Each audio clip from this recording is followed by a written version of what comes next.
शिष्य न सुने तो उसका कल्याण नहीं। शिष्य सुनता और सुन करके ही उस मंत्र को धारण करता है और धारण करने के बाद वो स्वयं का कल्याण उस मंत्र के माध्यम से करता है।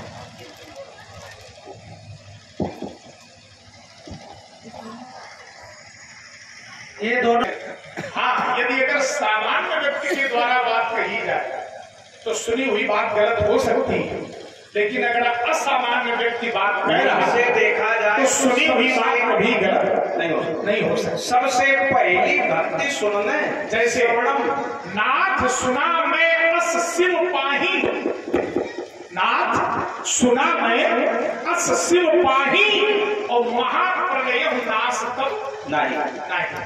तो जो सुना गया वो बिल्कुल निकाल सकते हैं, लेकिन अब अंतर इतना है कि किससे सुना गया, तो कहा उससे सुना गया जो आदि गुरु है, जो जगत गुरु है, जो त्रिभुवन गुरु है। ऐसे गुरु से यदि कुछ सुना जाए तो जो सुना गया है वो कभी भी गलत नहीं हो सकता। देखो ऐसा है, एक बात है, हमने सुना, हमने पढ़ा, अगर हम ये कहें कि जो हम कह रहे हैं वो ही सत्य है, वो ही शुद्ध है, तो हमने ये कहा कि सुना तो हमने है और कह भी रहे हैं, अब ये शुद्ध है कि अशुद्ध है, ये तो आप जैसे ज्ञानी जो उपस्थित हो चुके हैं विचार कीजिए। तो यादव जैसे व्यास जी यहाँ पर उपस्थित हैं, तो अब ये निर्णय, क्योंकि बड़े बड़े ज्ञानियों को जब सभा में जाना पड़ा तो उनके ज्ञान में भी कहीं ना कहीं त्रुटि हुई और त्रुटि सिद्ध हुई, और ऐसे नहीं वो मनीषियों के शिष्य भी रहे, अध्ययन भी उन्होंने किया।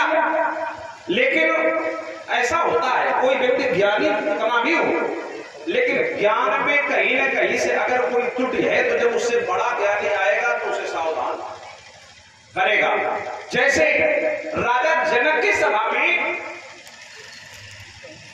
एक बार वरुण लोक में यज्ञ होना था, तो उन्होंने बंदी को तैयार किया कि तुम शास्त्रार्थ करो।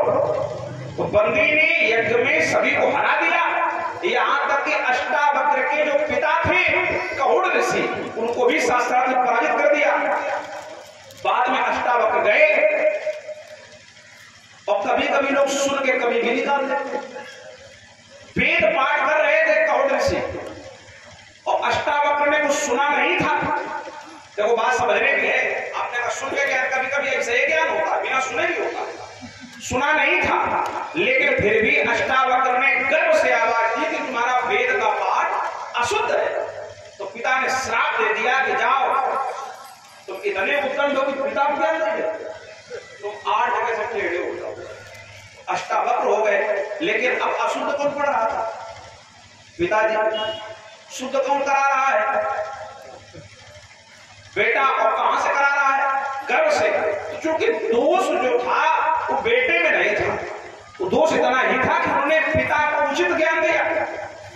तो बाद में आगे चल करके जब उन्होंने पिता को बंदी के बंधन से मुक्त कराया तो उन्होंने कहा पिताजी ने, हमने तुम्हें श्राप जरूर दिया था, लेकिन एक नदी है, उस नदी का नाम है समंगा, उस नदी में तुम स्नान कर लोगे, तुम्हारे अंदर फिर से सब विचार किया। तो ये सारी बातें देखो।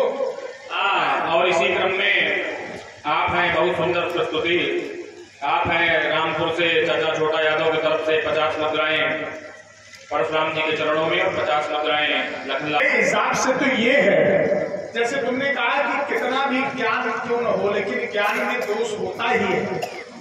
ज्ञान में दोष नहीं, ज्ञान के आभास में दोष है। ज्ञान में दोष नहीं है, क्योंकि ज्ञान तो प्रकाश के रूप में है, लेकिन उसके आभास में दोष हो सकता है। जैसे ज्ञानी होना ये दोष युक्त नहीं है, लेकिन ज्ञानी होने की अनुभूति होना ये दोष के रूप में है। अनुभूति होना, मैं ज्ञानी हूं, दोष के रूप में हो गया। ज्ञान और मान किसका? ज्ञान का। तो ज्ञान और ज्ञान का मान, ज्ञानी होना, परमात्मा ने तो कहा है कि ज्ञान के समान संसार में कुछ है ही नहीं। क्यों? क्योंकि ज्ञान साक्षात परमात्मा का स्वरूप है। ज्ञान पुत्र के रूप में भी है और ज्ञान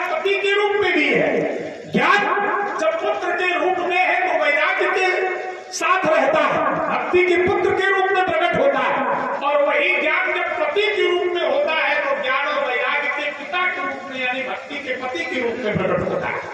तो जहां ज्ञान का मान है वहां दोष है, और जहां ज्ञान में मान नहीं है, अनुभूति नहीं है, वहां पर किसी भी प्रकार का कोई दोष नहीं है, वहां तो केवल चिंतन है। आइए, बहुत सुंदर बात आई। बोले जहां ज्ञान का अभिमान है, ज्ञान की अनुभूति है, अभिनंदी भाई हमें अनुभूति तो नहीं है, और अनुभूति नहीं है तो ठीक है हमारे लिए। देखो हमने अगर कभी भी निकाली तो राम के ज्ञान में नहीं, क्योंकि वो तो अखंड ज्ञान का स्वरूप, अपने ज्ञान में, अपने ज्ञान में अगर कमी बनी रहेगी तो ज्ञान बढ़ेगा, और जहां